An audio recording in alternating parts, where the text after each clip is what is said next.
How does hedging affect the break-even points of an iron condor? Have you ever wondered how hedging can change the break-even points of an iron condor? Let's break it down in a way that makes sense. An iron condor is a neutral option strategy.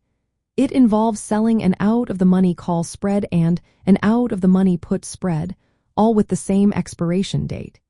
This strategy profits when the underlying asset stays within a specific price range. Now, the break-even points are the price levels at expiration where you neither gain nor lose money.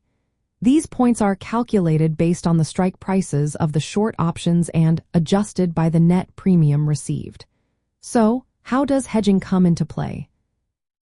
Hedging an iron condor means making adjustments to reduce risk, especially when the underlying price moves toward one of the spreads. Common techniques include rolling one or both spreads closer to the current price or adjusting strike prices to collect more premium or limit losses. When you hedge, you often shift the break-even points. For instance, if you roll the spreads or adjust the strikes, you change the net credit or debit of the position.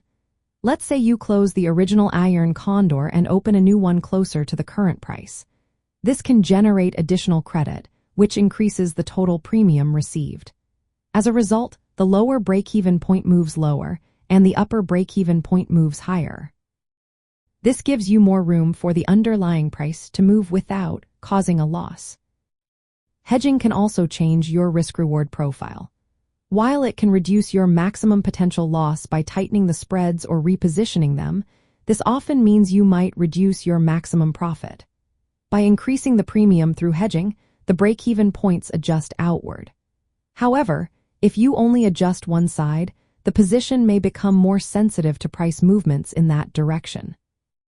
It is also important to note that an iron condor already has defined risk due to the purchased wings, which are the long call and long put. Hedging helps manage risk when the underlying price approaches the short strikes. This management can prevent the underlying from breaching the break-even points too soon, protecting you from realizing a loss. Let's look at a practical example.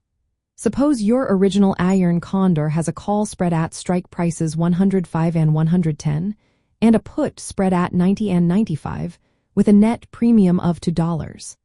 The break-even points would be 90 plus 2, which equals 92 on the lower side, and 105 minus 2, which equals 103 on the upper side. Now, if the underlying price moves closer to the call spread, you might roll the put spread higher, collecting an additional $1 credit. This adjustment raises the total premium to $3. Consequently, the break-even points shift to 91 on the lower side and 107 on the upper side. This hedging action widens the break-even range, giving you more room for the stock price to move without incurring losses. In summary, hedging an iron condor affects its break-even points by typically increasing the net credit received, which expands the break-even range. This adjustment helps protect the position against adverse price movements and manage risk, while also changing the profit potential and sensitivity of the trade. Monitoring the underlying price and making timely adjustments is key to maintaining a favorable risk-reward balance.